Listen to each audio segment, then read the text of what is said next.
A reading from the book of Ecclesiasticus, chapter 45, Moses. From Jacob's stock he produced a generous man who found favor in the eyes of all humanity, beloved by God and by all people. Moses, of blessed memory. He made him the equal of the holy ones in glory and made him strong to the terror of his enemies. By the word of Moses, he made prodigies cease and raised him high in the respect of kings. He gave him commandments for his people and showed him something of his glory. For his loyalty and gentleness, he sanctified him, choosing him alone out of all human beings. He allowed him to hear his voice and led him into the dark cloud. He gave him the commandments face to face, the law of life and knowledge, to teach Jacob his ordinances and Israel his decrees. Aaron. He raised up Aaron, a holy man like Moses, his brother, of the tribe of Levi. He made an everlasting covenant with him and gave him the priesthood of the people. He adorned him with fine vestments. He dressed him in a robe of glory. He clothed him in glorious perfection and invested him with rich ornaments. The breeches, the long robe, the ephod. To surround the robe, he gave him pomegranates and many gold bells all round to chime at every step. For their sound to be heard in the temple as a reminder to the children of his people. And a sacred vestment of gold and aquamarine and purple, the work of an embroiderer. The pectoral of judgment, the Urim and Thummim of plaited crimson, the work of a craftsman. Precious stones cut like seals, mounted in gold, the work of a jeweler, as a reminder, with their engraved inscriptions of the number of the tribes of Israel, and a golden diadem on his headdress, engraved with the seal of holiness. Superb ornamentation, a work of power, adornment to delight the eye. There had never been such lovely things before him. No one else has ever put them on, but only his own sons and his descendants for all time.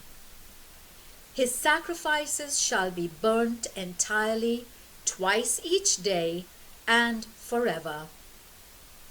Moses consecrated him and anointed him with holy oil, and this was an everlasting covenant for him and for his descendants, as long as the heavens endure, that he should preside over worship, act as priest, and bless the people in the name of the Lord. He chose him out of all the living to offer sacrifice to the Lord, incense and perfume as a memorial to make expiation for the people. He entrusted him with his commandments, committed to him the statutes of the law, for him to teach Jacob the testimony and enlighten Israel on his law. Outsiders plotted against him They were jealous of him in the desert, supporters of Dathan and Abiram, the company of Korah in fury and rage. The Lord saw it and was displeased. They were destroyed in his raging fury. He worked wonders on them, consuming them by his flaming fire. And he added to Aaron's glory, gave him an inheritance. He allotted him the offerings of the first fruits, from the first fruits as much food as he could want. Thus they eat the sacrifices of the Lord, which he gave to him and his posterity. But of the people's territory he inherits nothing. He has no portion among the people.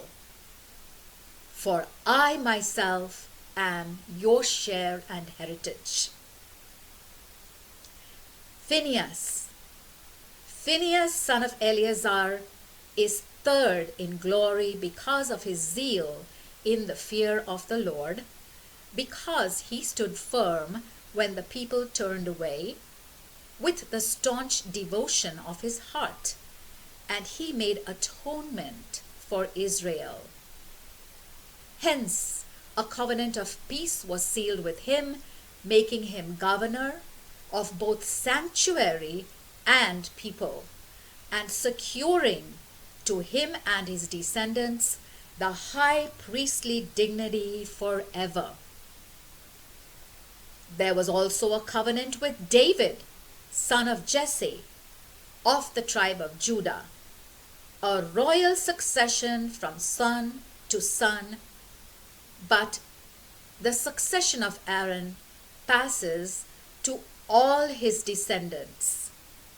May God endow your hearts with wisdom to judge his people in righteousness, so that the good things of your ancestors may never fade, and their glory may pass to all their descendants. The word of the Lord.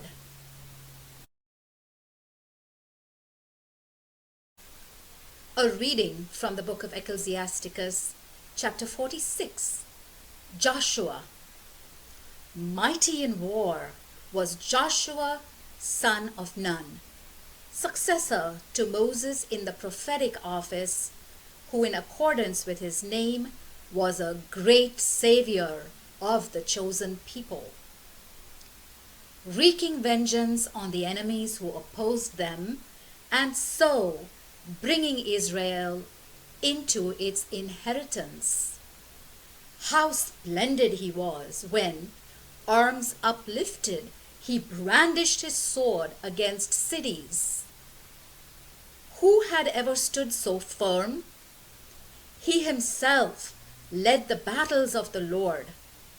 Was not the sun held back by his hand and one day drawn out into two?